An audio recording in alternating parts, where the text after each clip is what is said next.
Hello and welcome to the Approach Angle Podcast, a pitcherless podcast dedicated to teaching you all things baseball analytics. I'm your host, Nate Schwartz, joined as always by Director of Analytics, Kyle Bland. Kyle, how's it going? Hey there, Nate. Good to see you. Sorry, we're recording a little late. I was camping at Yellowstone, Yosemite. I get those confused all the time. But I gotta say that was a good decision. Great time camping. Yeah, first world problems to get those two confused, and a lot cooler than whatever I was doing over the weekend. But we've made it to, this is episode 10. When we recorded our first episode during PitchCon back in January, Nick Pollock said to us, you got to make it to 10 in order for it to be a real podcast. And barring disaster in the next, 50-ish minutes as we record here, I'd like to say that we've made it and we're lasting into the season. There you go. But as we've darted around kind of talking about a variety of stats so far, one of the things I think we've talked, I would say, too much about is hitting. We've talked a lot of hitting and a lot of the process on that. But a lot of that discussion has been, what comes after a hitter has made a decision. Either they're swinging or, taking a pitch. And while we've talked about this a little bit previously with Process Plus, a lot of those are decision-based and, almost, process-based stats after the fact. So today we wanted to really dive deep into discipline and the decision-making of a hitter, which I think is kind of, a lot more valuable than maybe people realize. They internalize it, but it's not exactly, as much of a focus as it should be. So we're going to pull apart kind of what goes into that decision profile on the plate discipline side, and then on the contact ability side. And we're going to do that through kind of three different parts. First, getting into the top level swing rates and what the landscape looks like there. Then kind of move into contact rates in the, making the most of your batted ball ability and potential. And then finally, we'll close out talking some pitcherless specific metrics in decision value and contact ability. But I'll throw it to you, Kyle, here. When you're building out kind of a hitter evaluation from scratch, at what point does the plate discipline kind of layer of analysis enter the picture for you? And generally, do you think that's something that kind of gets enough attention in the fantasy community? I mean, going through and making our Process Plus stats, it started out actually as like a decision value stat that I wanted to make that because I thought about, like, everyone talks about Juan Soto. He makes great decisions. The walk rate's super high, but I wanted to better understand what that meant. Like, what is a good decision? What is a bad decision? Like, is it just swinging in the zone? Is it taking out of the zone? What are the particulars of it? And so I think I like to think of it as like it sets the floor for the hitter. Like a good way to game your WOBA and your WRC plus is to just take more walks. I think as a league, hitters are swinging more often than they should. I think there's like kind of an equilibrium point where hitters should be taking more pitches and kind of challenging pitchers to throw more strikes. And I don't think we're there yet. So it's a very interesting, kind of cat and mouse game with that. But it just sets the floor for, if they swing in the zone, you're going to generally get better batted balls out of that. And so that kind of gives you a higher floor for your batted ball contact. And kind of on the flip side of that, not hitting balls out of the zone, not like chasing pitches, because you're either going to whiff, which is going to increase your strikeout rate, or you're going to be hitting just bad pitches to hit. So it is, in my view, like a floor stat. Like, it is something that if you're good at it, you're going to have a higher baseline to work from. And if you're bad at it, you really need to make up for it with a lot of other skills that could be, a little noisier or can ebb and flow a little bit more. Yeah, I know we talked about it a little bit in the BABIP episode a couple weeks ago, that if you aren't able to, if you're striking out a ton, you aren't able to make contact, you're just eliminating potential for batted ball luck to be, in your favor. Obviously, there's kind of a flip side of that, and kind of take the trade-off of, are you getting too passive and making too much weak contact and not making decisions to drive the ball? But it is something where you want to know, hey, I'm able to make contact on these pitches. I should be swinging at them, and the ones that you necessarily maybe are taking kind of less than you should. I was looking at the overall swing rates league wide, and for hitters this year, It is down to a low that has only been matched by 2020, unsurprisingly, but then you'd have to go back to only 2018 to find another season like this one. But I think those differences are maybe ABS related and the changing of the strike zone overall rather than something, fully process related. But do you see kind of ABS playing into the plate discipline strategy in a stronger way, or do you think that's more on the pitching side of how pitchers are going to be trying to attack hitters with kind of new parameters? I think pitchers, I mean, kind of definitionally, pitchers are going to be able to respond sooner to it because they're the ones more or less picking the spots, or at least like they can change their targets. Hitters have to be A, reactive to where the pitcher throws the ball, and B, reactive to like where the strike zone is getting called now. And I know a lot of teams, a lot of players put a lot of time into the offseason, like kind of honing in on what is the ABS strike zone, what's it going to be called. And so I think there's still kind of this feeling out period for the ABS. I'm not quite sold that there's like a massive difference in behavior. I know Fangraphs has recently put an article out about like walk rates are going up. It's like I think we're 1% up year over year, which is big, but I think that's mostly to do with the just how the zone is called and not necessarily changing of behavior. That like if you're assuming pitchers do the same thing and hitters do the same thing, kind of a tighter, more textbook strike zone seems to have been favoring hitters a little bit more this season. And like I said, like baseball, it'll shake out. It's a cat and mouse game, zero sum game. So one party's gonna pitchers are probably going to either try and throw more strikes in the zone or maybe try and bait more chase out of it rather than try and like, try and nibble. So we'll see kind of how that shakes out in the long term. But for right now, it's been interesting to track. We're still fairly early into the ABS era. So I'm not too willing to jump all over like the zone's different, the batters are different, the pitches are different. But it has been something interesting to note. And it's fun to think of ABS challenges as like a proxy for discipline of like how well does the hitter know the strike zone. And so I think that's always kind of a fun little like, oh, he knew that pitch was outside. Or I know I've seen some pretty like wild challenges, like Jazz Chisholm comes to mind of challenge one that was like 2 or 3 inches like inside the strike zone. And It's a it's just good like or outside, yeah. it's a good it's well done by broadcasts that they're showing the face of the guy after we all see the ABS challenge, either for better or for worse. Yeah. And I think it's definitely funny in that sense. I've always thought that would this be the death of the pimping the 3-0 pitch? That's alert 3-1 whatever, where the guy throws the bat, rips the elbow guard off, before the catcher has even caught the ball. Like you got to put your money where your mouth is there. Do you really know the strike zone that well? And then on kind of the pitching side, of is that 3-0 pitch, that gimme strike, is that still there as much as it was? Because I think that is a very high value challenge for a hitter to make. If they realize that might be 2-3 inches off the plate, that zone expands and that's ending a plate appearance, which is very beneficial. But transitioning into actual swing rate, so the league average is about 47%. When you're looking at players, and you're looking at their swing rate, do you pay attention to that overall swing rate? And kind of how do you deal with the specific extremes in terms of just swing rate as a whole? I don't give a ton of thought as far as like decision making. Fittingly, my personal decision making for a hitter's overall swing rate, just because there are so many ways. Like it's not a necessarily like monotonic, like more is good, less is bad kind of stat that you can swing more and that can be a good thing if you're swinging like at the right pitches, or you swing more and that's a bad thing because you're chasing out of the zone, or vice versa. So it's it gives me a little bit of flavor for who this hitter is. That generally you can see like, okay, are they patient or aggressive? Are they running higher than average or lower than average swing rates? And that's going to tell me kind of how they handle a plate appearance.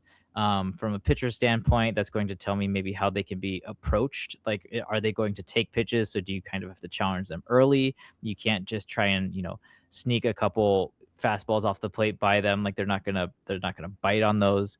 So it tells me more about that overall profile and less about how much value they're adding at the plate.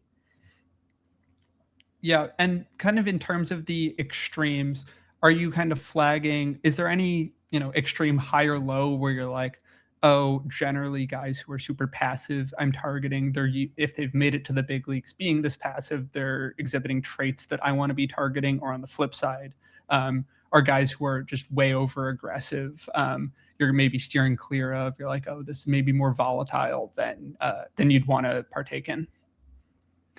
Yeah, I think a big one for me is at the low end of a swing rate. So that would be kind of more of maybe your patient hitters. You ideally want to see a lot of power. That patient hitters or hitters who aren't swinging a lot are generally also not going to be swinging at zone pitches as much, and so they need to make the ones they swing at count a little bit more. That you don't really want like a slap hitter going in there because they're what's probably going to happen is they're probably going to try to get to bat the ball however they can, and it's going to be kind of a weaker hit ball versus maybe if you're more of like a power hitter who's just hunting his pitch that like okay I believe that's going to do damage. So sorting by swing rates and hilariously Taylor Ward with a 28.6% swing rate, which is just absurd. Just He's not having the swinging the bat. weirdest season. Yeah.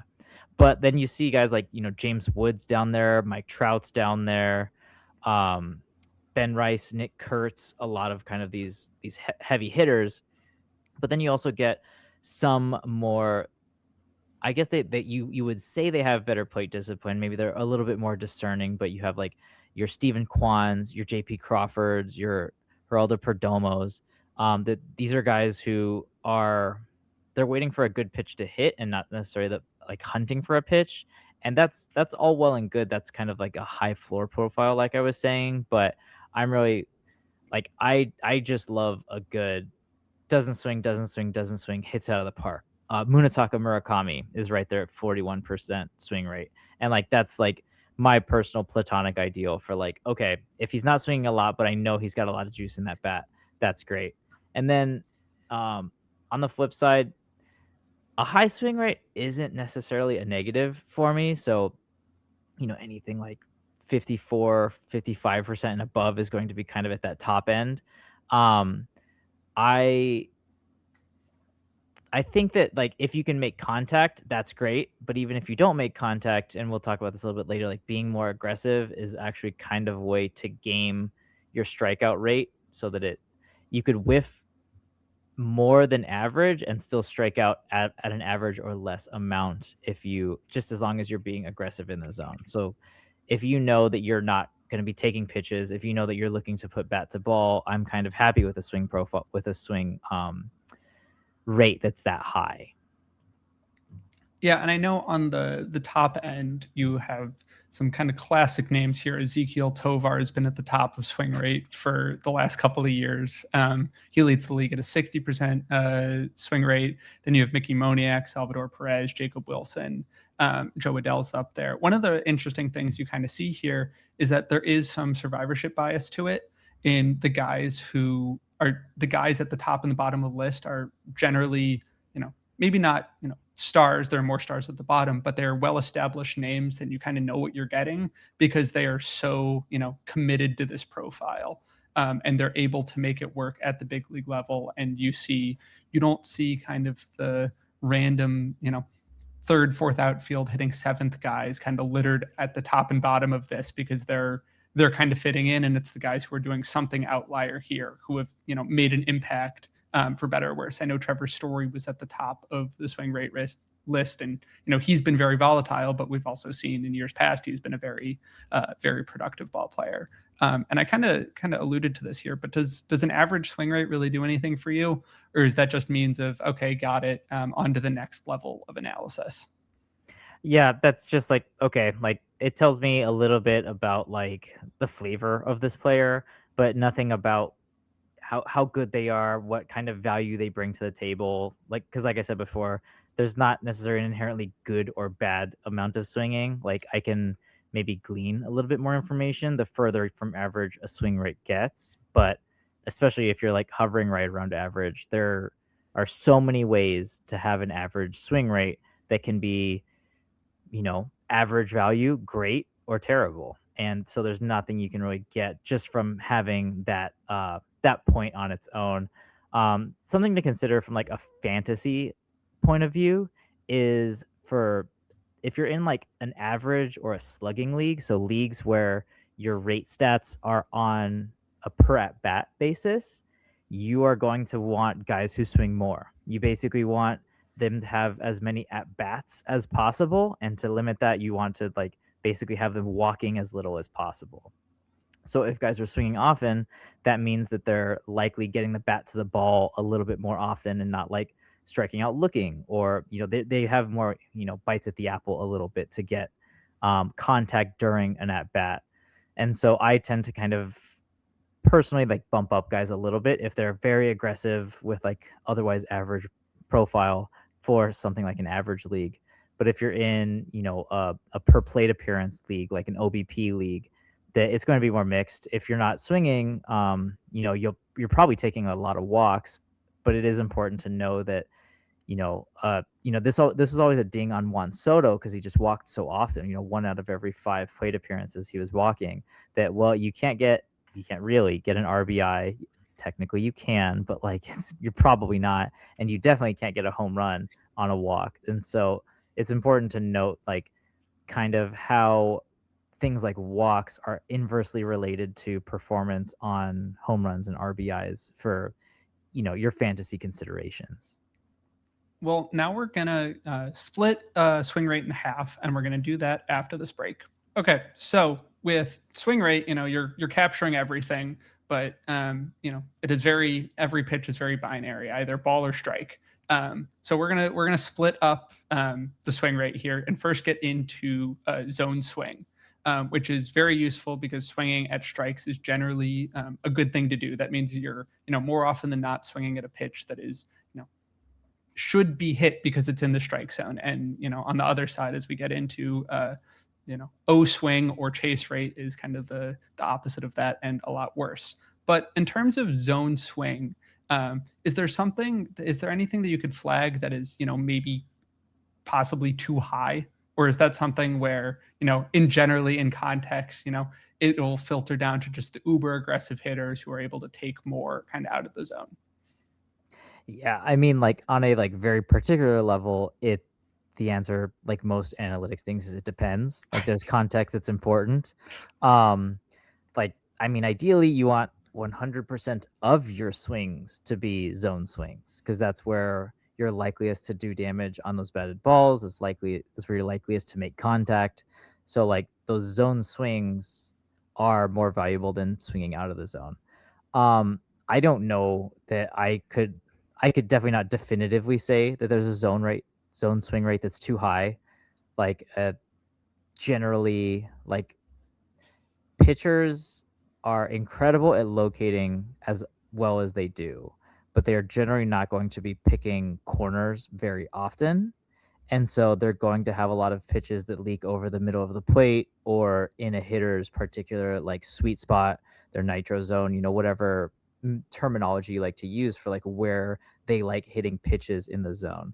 And so I think generally there's not going to be a lot of downside to swinging in the zone.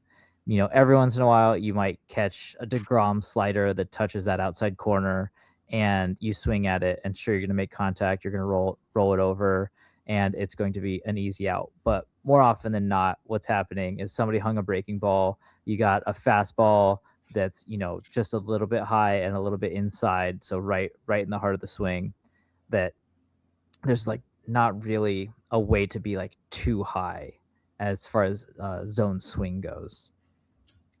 Gotcha. Yeah, that kind of makes sense, anecdotally speaking, and kind of, thinking about how, you're trying to build your platonically ideal baseball player. Like, you want a guy who only swings at pitches in the zone. But is there anything, and you kind of, talked about it here with like maybe a DeGrom slider, but is there like a location value aspect to a zone swing? Yeah, absolutely. There's a ton of value that can be gleaned just from where in the zone a hitter is swinging at. So I did some research a couple years ago that was kind of a higher level view of what we do for our decision value metrics here at Pitcher List. But it was basically just looking at StatCast's attack zone. So that kind of segments the zone into like the heart, which is kind of middle.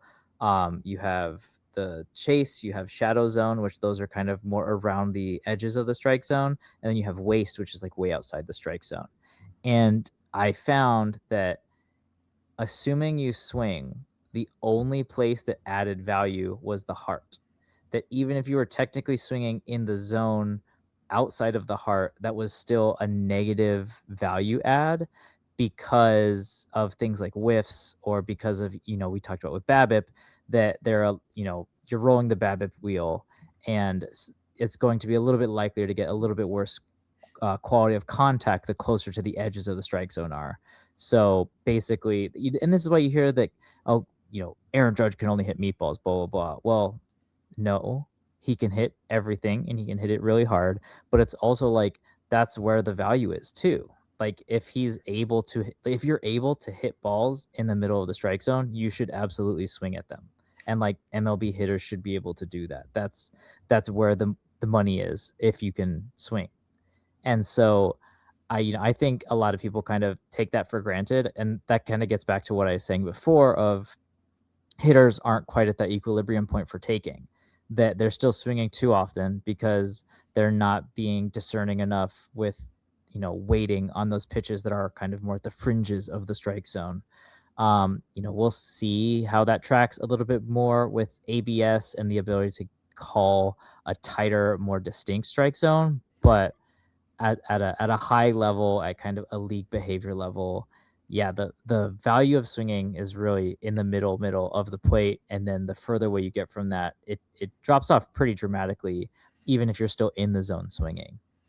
Yeah, I think that's what makes Aaron Judge, fascinating. Obviously, the discourse has been one thing, but he doesn't chase a ton. But if you do get him to chase, he'll swing and miss, and he has no issue doing that because if he swings at a pitch in the zone, especially a fastball, he's not missing it. And I Mhm. will use this moment in the podcast to mention Jordan Walker, who's doing a very similar thing. Of that he's continuing to whiff at these breaking pitches out of the zone, and he's fine with that because now he is hitting fastballs in the zone, he's doing damage on them, and that's how it works. You're able to make that trade-off and say, if you're swinging in the zone, and putting yourself in a position to succeed with those swings, good things are going to happen because you are, at the end of the day, no matter how much you've struggled, a major league hitter. But now I want to transition over to out of zone swing percentage, or the cooler one that has been rebranded as chase rate, because it is very important. But why does chase rate get the big show here rather than zone swing? Yeah, I think even I was just talking about, if you swing in the zone, it's still kind of a mixed bag over how valuable that swing is going to be. Uh, you need to A, make contact, and B, put that contact into play. And the closer it is to the middle, the better that contact, the quality of that contact is likely to be. Well, with something like chase rate, if you're swinging out of the zone, you're much likelier to whiff because it's going to be in an awkward location for wherever your swing is to try and get it. And then even assuming you do make contact, it's likely to be bad contact. That it's either going to be, way up high in the zone, way down low in the zone, super inside and jamming you up, or super outside and you're flailing at it. And so you're going to likely be hitting either a pop-up or kind of a weakly hit ground ball right down the line to either first or third base. And so that's why chase rate is such a big driver of decision value, is because there's not an upside. There's not like even a 50-50 trade-off like for zone swings. That it's pretty universally only bad things happen here if you're swinging. Yeah, it indicates you have not done something good. But on the guys with high swing rates, and are going to be aggressive, is there anything that gives signal to high chase rates that you would trust? Yeah, if a guy kind of has a proven ability to hit the ball, like to make contact, so this is like your Quans, your Luis Ariases, or Nico Horners of the world, that if they expand a little bit and chase a little bit, I can kind of trust them that usually those guys are good at like manipulating the barrel and getting like a good spot to it, or kind of counterintuitively, if they have a slower bat speed, I generally think that they're able to make adjustments mid swing, and so they're probably able to get a better, a better batted ball outcome. The flares, the burners, those kind of not quite barrels, not quite solid contact, but enough to get a hit. That those kind of guys that I would doubt them less, or I would ding them less for chasing. I don't know that I'm ever going to trust a guy who chases out of the zone. I'm not going to be like, oh, his chase is up. Cool. That's what we want him to do. Because, like I said before, there's basically no good that comes out of chasing. Yeah, I know. I think James Wood is a great example of this, especially last year in his struggles. He is this, uber passive hitter who does damage on, whatever he feels comfortable with swinging in the zone. And last year in the second half, he really struggled, and we saw a big spike in chase rate from him. And that's just, it is a clear indication of, he's going to put so few swings on the ball that if he's, swinging more and those turn into swings in on pitches that are not in places for him to hit, bad things are going to happen.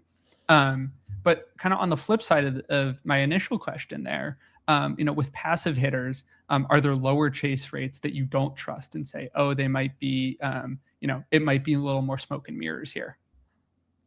Um, as far as like the value of a low chase rate, it's kind of the inverse of what we talked about. That from the individual swing side, like not swinging at pitches out of the zone is almost universally a good thing. So like at a direct level, no, I generally trust guys who don't chase a lot, but there are kind of secondary effects that guys who aren't chasing likely aren't swinging as much. There's kind of correlations of, if you're swinging, if you're swinging more, it's probably both out of the zone and in the zone, or if you're swinging less, it's probably out of the zone and in the zone. So you see this a lot. We were talking about Taylor Ward, of it's such a crazy low swing rate, and it's also his O swing rate is 13%, which is, I mean, it's half of guys who are like good, who have good swing decisions. It's crazy how little he's swinging the bat. But I would basically use that as a proxy to be like, okay, he's not swinging the ball at all, and like or swinging the bat at all, and so he's not probably adding the value. He's probably taking pitches he should, because he's swinging way less at pitches he should be taking, if that makes sense. So it's like kind of a galaxy brain way to think about overall swing rates, and then okay, that probably also influences zone swing rates, but directly, no, don't swing it pitches out of the zone. That's always going to be a good thing on like a per pitch level. Yeah, the call out I want to make on like kind of low chase rates here is Miguel Vargas. He has the third lowest chase rate among qualified hitters right now at 16%, and yet he has a 5% better than league average zone swing rate. So that's a clear, probably one of the best, this guy might be breaking out of, he is not chasing and he is swinging in the zone. And that's kind of the picture perfect combo. But by leveraging, zone swing and chase rate, just those two kind of on face value, and I know you've kind of talked about it a little bit. How far does that take you with knowing, a hitter's overall approach? So this was a fun kind of question that was brought up, that we released our decision value stats, and people like those, but they are a little bit black boxy, and so I was asked kind of to consider doing like a more straightforward to calculate decision value model. And so I came up with, and I'm sure someone else has done this, I'm sure teams do this, but I call it the STIO model, and it stands for swing, take, in, and out. And you give the value of that particular behavior to the hit, to whatever the rate is. So I talked about that, um, taking pitches out of the zone is universally a good thing, that they're always, pretty much always, going to be balls. And so like that's a really good outcome. So that's, worth, when I ran this initially in 2023, and that's what I'm looking at, that was worth about 5 runs per 100 takes. And so, okay, you do that times 5. And then either swinging out of the zone or taking in the zone were both worth about minus 5.5, -6 runs. And so those are both actually worse outcomes than taking out of the zone. So then you weigh those by that. And then zone swings were very close to a value of 0. And so it was basically just a way of saying, like, okay, given this overall profile, swinging in the zone, taking in the zone, swinging out of the zone, taking out of the zone, how do you kind of weigh those 4 components in a way that translates to run scoring, or like kind of putting the hitter putting themselves in a position to succeed, like I talked about at the beginning, setting a floor for themselves that is either helpful or harmful. And so that was, with these, publicly available stats, we have zone rates, we have swing rates, and kind of their in and out of zone components, that you can get a pretty solid proxy of something like our decision value, which requires a pitch level model and machine learning and all that kind of good stuff on the back end. But you can get, like, I don't know, I'd call it like 90% of the way there, just with what the metrics that we've been talking about, that you can find on our player pages or on Fangraphs or on Baseball Savant. And I think kind of going over that, that understanding the STIO model, I think it really shows you why a lot of teams have fallen in love with the low swing, high walk rate, big power archetypes. Because if you're not swinging at pitches out of the zone, that is the most, run value. And when you're putting it in play, it's, slightly below 0, but basically 0. So if you're going to take the gamble on the guys on your James Woods, I know Mike Trout does this a ton, and obviously he was a generational player. It's not like anyone was missing that, but there's a lot of guys here who are doing the right things there. I mean, Max Muncy is a phenomenal example of this, but you can see kind of where the math makes these guys, really productive players that may play up, well above their surface stats. But the last thing I wanted to ask you, kind of on swing rates, was the PLV swing aggression model that you have. So, how do you kind of grade that? I know it connects to the strike zone, but you don't have a in zone aggression and out of zone aggression. How do you kind of value everything all together? Yeah, so we don't like display that. I could pull it just because, I know what the expected swing outcomes are for every pitch. And so that's kind of what the swing aggression model is we're using our PLV pitch level value model, and we use the characteristics of the pitch, and then we estimate the basically for this how often like a typical hitter would swing at that pitch. And so for a pitch in the zone, maybe it's, if it's in the heart of the zone, it might be something like 80%. Or, if it's down and away, it might be something like 10% or single digit percents. And so we have that for every pitch. And then we can look at, well, did that hitter swing or not?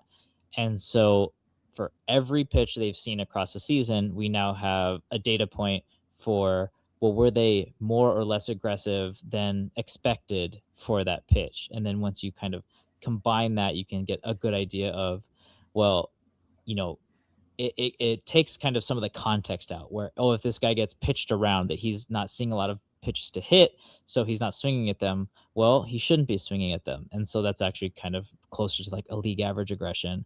Or, maybe a guy is swinging 100% of the time at the heart of the plate, which is above average. And, you get a lot of kind of fun context for that. And it puts everybody on kind of a similar playing field, regardless of what their particular like location diet is. And you can start to cut through kind of some of that noise, like we talked about.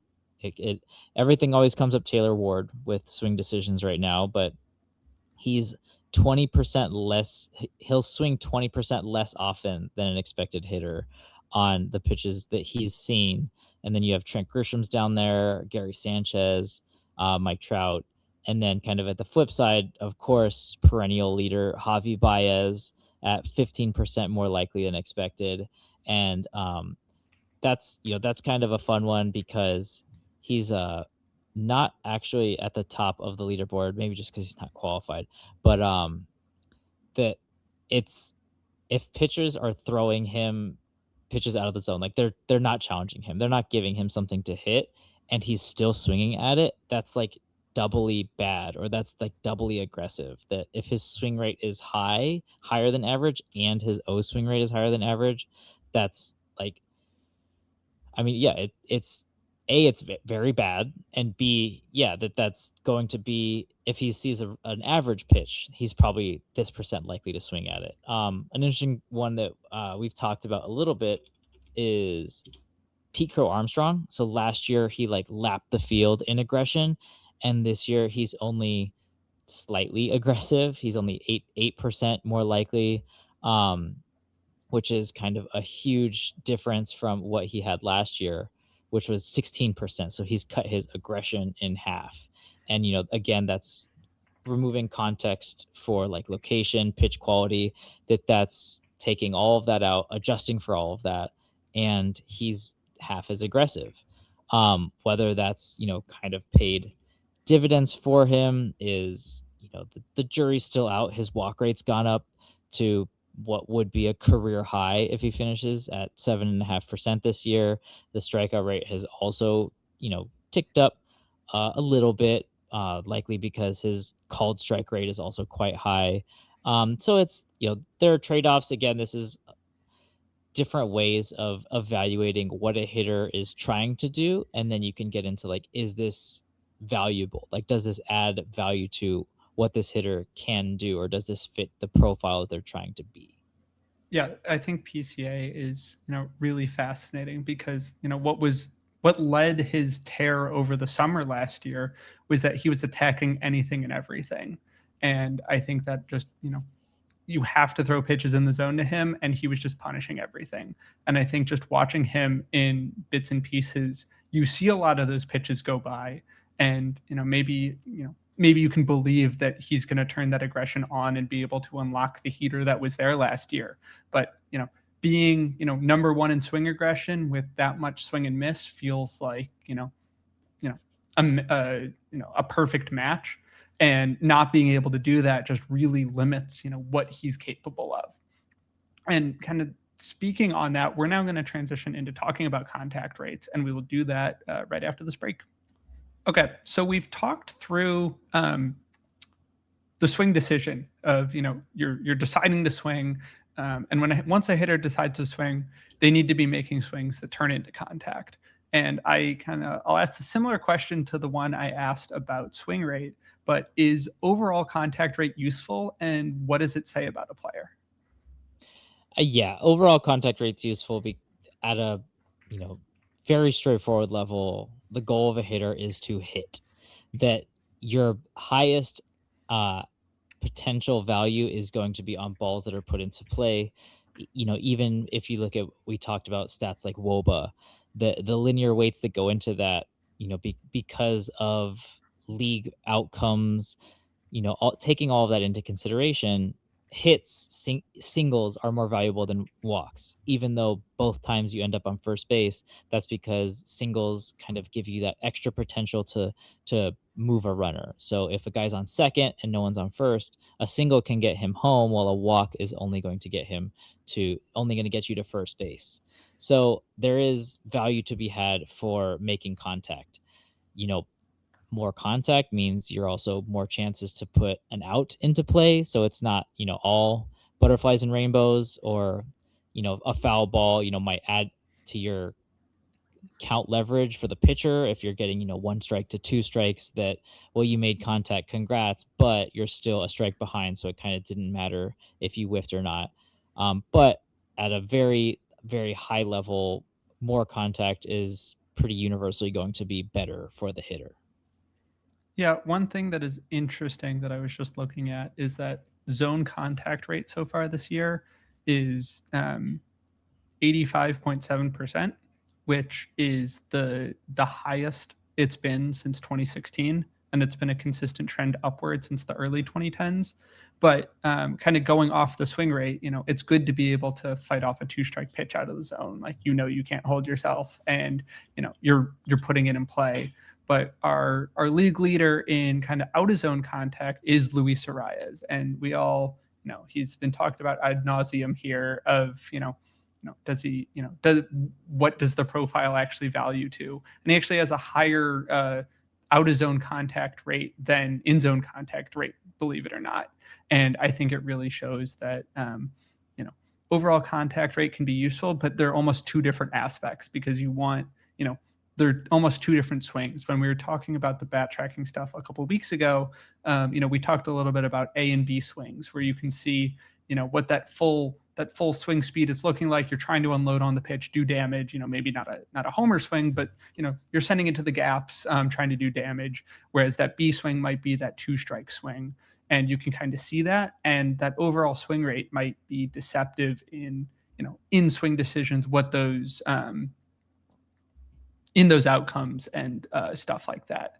But kind of going back on to swing rates in relationship in relation with contact rates, is there a strong relationship between the two? And kind of why do whiffs appear at both ends of the spectrum for them?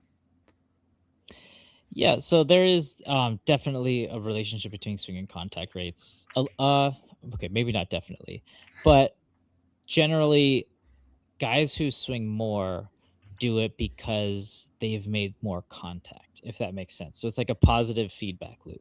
I'm going to, like, if I make contact when I swing, I'm going to swing more often. And that's something that you would want to coach up. That's probably how they got to the majors. And kind of vice versa. If I'm bad at making contact, I'm probably going to swing less and maybe hunt for my pitches a little bit more. So, like, at a kind of philosophical level, like, that makes sense, like why that correlation would be there. It's not a perfect one to one, because different hitters are trying to do different things, that everyone wants to be the hitter that they are kind of capable of being. And sometimes that's like a Rafi Devers, he was the king he swings under the zone a lot, but it's also because his swing is kind of geared to make contact and make loud contact there. So there's always going to be kind of a little bit of give and take, or like I said earlier, everything has context. Everything is, it depends. But why do whiffs occur kind of at both ends of the spectrum is because, I mean, pitching is crazy. I don't understand how hitters ever hit a ball here in Major League Baseball. We just watched Jacob Misiorowski just carve up hitters. He's averaging 101 miles an hour across an entire start on his fastball. He's got like the 5 fastest fastballs by a starter ever recorded, and he did it like in an inning. That's what we're contending with. Or Nolan McLean throwing just wiffle balls that break 20 inches apart horizontally, 20 inches apart vertically. Just, I don't understand how you whiff at that. Whether, so if you're swinging, you're probably going to whiff, basically. But a little bit like we talked about before, even guys who are generally good at contact, if they swing more often, that probably means they're also swinging out of the zone a little bit more often, and so that'll kind of bring their whiffs up, because you're likelier to whiff out of the zone. And so it's another thing of, there's not, one doesn't immediately beget the other, but there are definitely general trends to it. And kind of going off of that, does kind of out of zone contact mean anything to you, or is zone contact really kind of the big one that you're looking at? Um, Out of the zone contact is, yeah, it's like a good proxy for, I guess, like barrel control or an ability to adjust, because if the pitch is going out of the zone, that's probably not a pitch that you would like want to swing at. You probably got fooled in some way, whether you guessed a pitch, or you guessed a location, or you were looking for something. And so kind of the ability to like get the bat there either indicates that you have a good battle, like your ability to kind of like, oh, fight that off foul, see the next pitch kind of thing. Or in the case of like your Luis Arias, like that true ability to like get like the barrel of the bat to square up a pitch basically anywhere within the proximity of the strike zone. So, oh, contact means that to me. It's like their ability to like make contact, like it sets almost like a ceiling. Like if you can make consistent contact out of the zone, you probably have a good ability to make contact, even if it's not necessarily valuable. Zone contact is a much more like interesting thing to me, in that that's how you make your money. Like that's what we were talking about. That's what you need to do in order to be a major league hitter. Is you need to be able to add value to the pitches that you swing at in the zone. Some of that is going to be, I joke that the Juan Soto is a 300 hitter because he swings at the right pitches. Um, that he doesn't take, he doesn't swing at those pitches that are like borderline strikes at the bottom of the zone. He waits for something kind of slightly up, slightly in that he can really do some damage to, and he's happy to take anything that isn't there. And so that's a way in which zone contact is a product of good decision making. That he's not swinging at those challenging in zone pitches. But it's also a proxy too of just a general ability to make contact. That even guys who make good decisions still can whiff, still can miss the ball. You miss those meatballs. And so it's good to see a high zone contact rate, and then that's why I we'll get into this a little bit later, but that's why I like to fold in our kind of contact metrics, that we have the ability to kind of control for, well, how likely was contact to be made, even if it's in the zone, and then go from there to see, okay, well, how much contact are they actually adding? Is it, does it look a lot easy? Do they look very good, but it's because they're hitting meatballs? Or, do they look very bad, but that's because, they're swinging at very challenging pitches in the zone? So there's still a lot of nuance to zone contact, but that's that's the one that is the value driver, that you need to be making contact in the zone in order to function as a major league hitter. Yeah, I like looking at zone contact amongst kind of power hitters just as a fun kind of comparison of how different guys get it done. You look at Jordan Alvarez, who has a 93% zone swing rate, while, hitting for prodigious power, which is just like, it doesn't make sense. Like, you should not be able to combine that, because you hit the ball as hard and as well as he does, and you're making contact that frequently in the zone, you're going to be just a monster player. But on the other side, Munetaka Murakami, it's only a 70% zone contact rate, and yet, it's a poor average, but he's still hitting for a ton of power, and it shows you that he can still get to the value that he's capable of providing, even if it's not making contact. But I wanted to ask you kind of this fun question here. If you were only able to use, either chase rate or zone contact, which one would you prefer, kind of in a vacuum? Oh, I would do chase rate. Like it impacts more pitches, and it's so universally indicative of value. Like I said, of even if you make contact on those pitches, they're probably going to be bad, like poor quality batted balls. And so, like, I have an idea of basically how much value you're giving away, a much stronger idea of the value you're giving up by swinging there, versus zone contact. Well, there's a lot more information kind of I would need to know, like, what kind of contact, we're talking about Munetaka Murakami and his 70% uh, zone contact rate. And that's driving a 145 WRC plus, which is, right in line. His Woba and his ex Woba are the same, basically at 385. He's hitting dingers every other day. It feels like that. That's a guy that, okay, he doesn't make a lot of contact in the zone, but when he does, it's going just over the fence. Versus someone like a Chandler Simpson, where he's making zone contact in the upper 90s% of the time, and he's got a wet noodle bat. It's never going to go over the fence. It's hopefully going to get into the shallow grass in the outfield so that he can get on base. But like, there's so many other components that go into how, like, whether zone contact is very valuable or not very valuable, that I just like kind of the certainty of knowing, like, chase rate bad, then zone contact probably good, but I don't like, is it great, or is it just okay, well, he has to do that to be a viable major league hitter kind of thing. Yeah, we've spent the entire time, this entirety of this podcast, it could probably be named "It Depends" at this point. But, when you have, 2 stats, one requires a "it depends" and one doesn't, that's a very easy decision. But we're now Mhm. gonna, kind of finish up here by talking about some of the combination metrics. I know, you've done extensive work on decision value and contactability as a part of Process Plus, but we will do that after one more break. Okay, so we are back to kind of finish up here. So I first wanted to talk about your decision value metric. This gets baked into Process Plus, which we did talk about a couple weeks ago.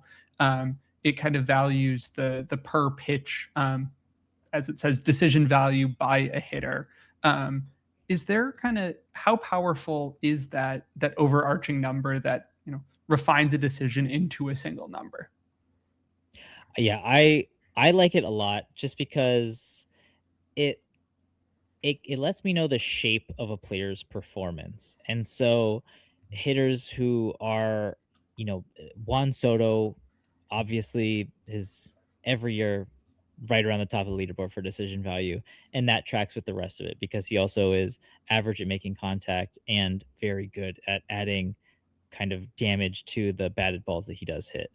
But you see it in guys like maybe the less heralded or definitely the less impressive from a fantasy sense guys, but like your Glaber Torres, your Miguel Vargas, George Springer last year, that these are guys who are consistently adding value with every pitch they see, whether that's in the zone, whether that's out of the zone. And so that sets a really high floor for them. And I really, I have kind of a soft spot for it for that it's not quite a commonly known thing. And so these guys are they're getting on base that fractional amount more. Their their BABIPs are a little bit more believable because they're swinging at pitches that are closer to the heart of the plate than not. They're maximizing maybe a below average swing speed that plays up because they're swinging at the right pitches. That these are all kind of outcomes of making good decisions, and that stems from both in zone and out of zone decision making.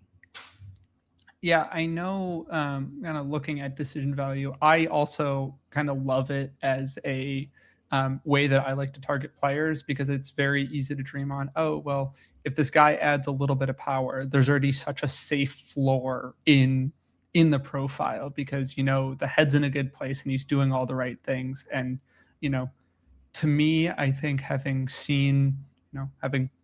only played baseball through high school, but knowing how hard it is to change the mental on your swings, you're so ingrained and you've seen so many pitches, and your swings like what goes through your mind. It's very hard to break that. Outside of the recent developments of like a traject machine.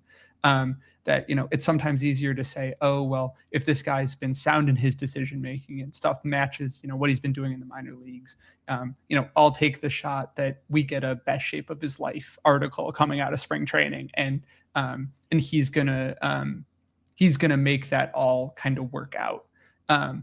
So I know you kind of it's accessible to PL Pro members who can access some of these numbers, but you break the decision value into both in zone and out of zone decision value. Can those numbers, are they true to form or can they be like misleading in any way? I think they're generally pretty true to form. They have pretty direct analogs for like out of zone decision value is you get credit for not swinging. Basically, very very rarely will you even get like a slightly negative number for swinging out of the zone, and that has to be like just off the plate on like an 89-mile-an-hour fastball kind of thing.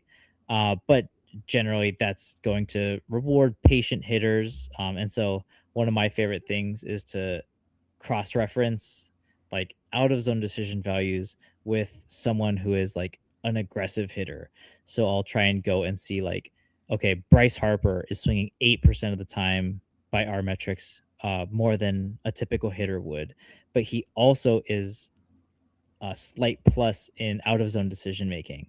So it's like not only is he being aggressive, but he's doing it in a way that isn't costing him runs out of the zone. Or Freddie Freeman is really good at that, or Corey Seager. I know we talked about, but like at Baseball Prospectus, Robert Orr did the Seager stat that is kind of quantifying selective aggression for, are you swinging in the zone r- like at good pitches in the zone relative to, out of the zone. And so I like to do something like that. And then kind of on the flip side, for super passive hitters, we have our zone decision value. And so what that is basically saying is, it's, you could think of it as like a sliding scale. For the closer a pitch is to middle, more or less, the more valuable a swing will be and the less valuable a take will be, because you're giving up, kind of like, if you take a meatball, you're giving up the potential to really do some damage there. And so it's, that one is one that's fun to me because it tracks very well with something like um, a BABIP, or even like a zone contact rate. That if a guy has a good zone contact rate and I see he has a high zone decision value, it's like, okay, he's swinging at pitches to hit more often. Or if a guy has a high BABIP, it's kind of the same thing of like, well, if he's swinging at pitches that are, in the middle, in the heart of the plate, those are probably going to result in a higher value batted ball.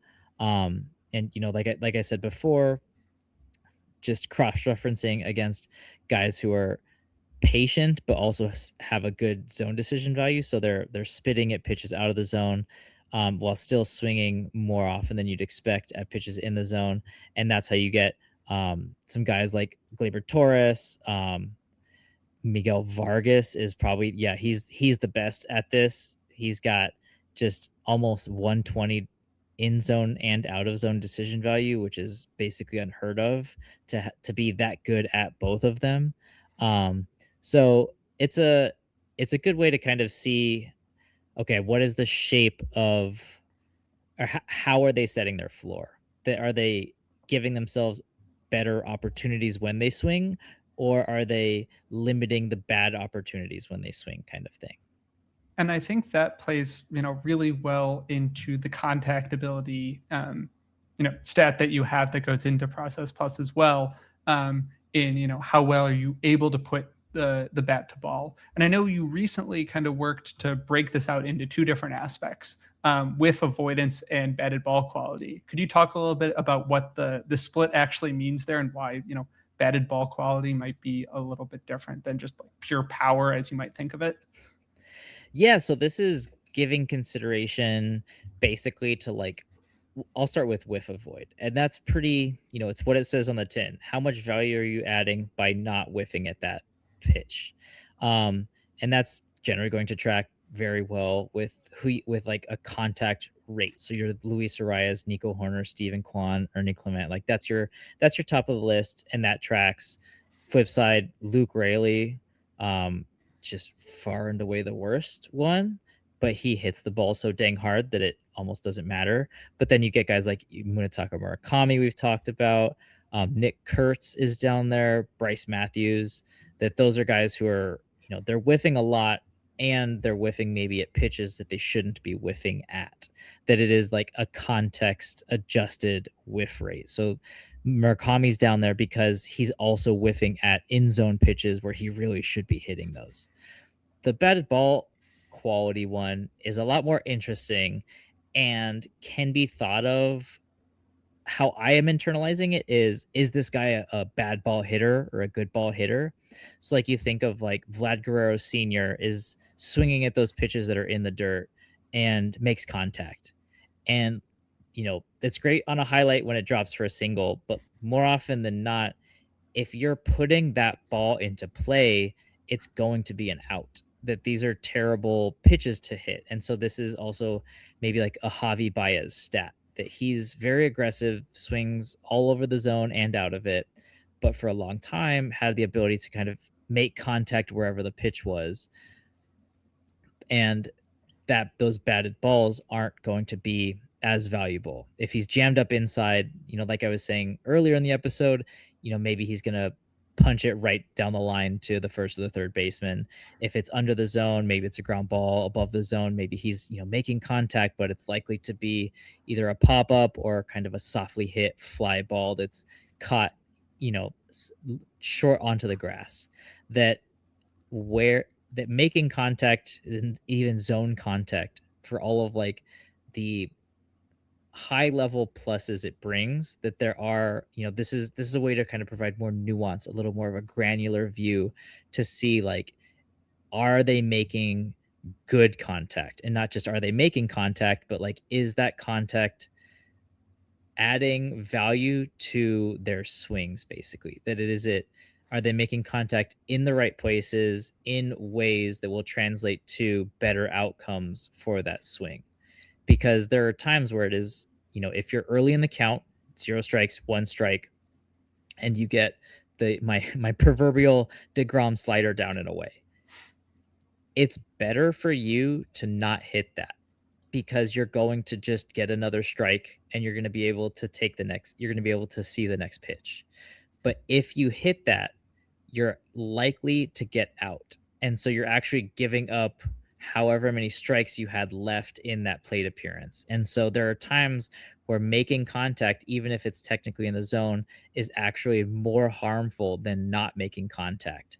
And so I think that this is kind of my attempt to illustrate how valuable the act of like making contact in terms of like putting a ball in play is.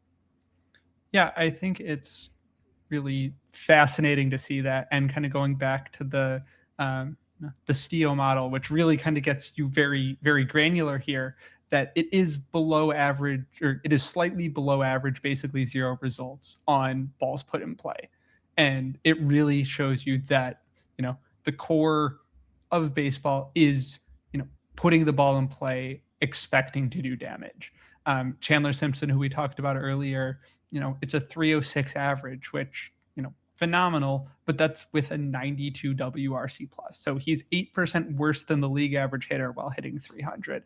And I know that's kind of a mind meld for a lot of people, myself included. You see a 300 average, it shows up in the box scores, and instinctually you're just like, that is something good, but it shows you that, there is so much nuance to it, and where that value comes from, can be, just a handful of batted balls, because doing damage on fewer batted balls can be more beneficial than doing, putting the ball in play just, more often than not.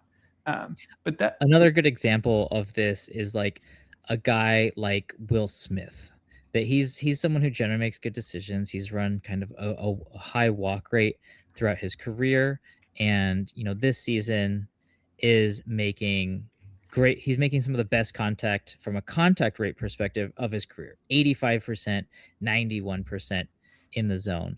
But looking at our stats, that's almost entirely driven by not whiffing. So, but the actual balls that he makes contact with aren't valuable at all.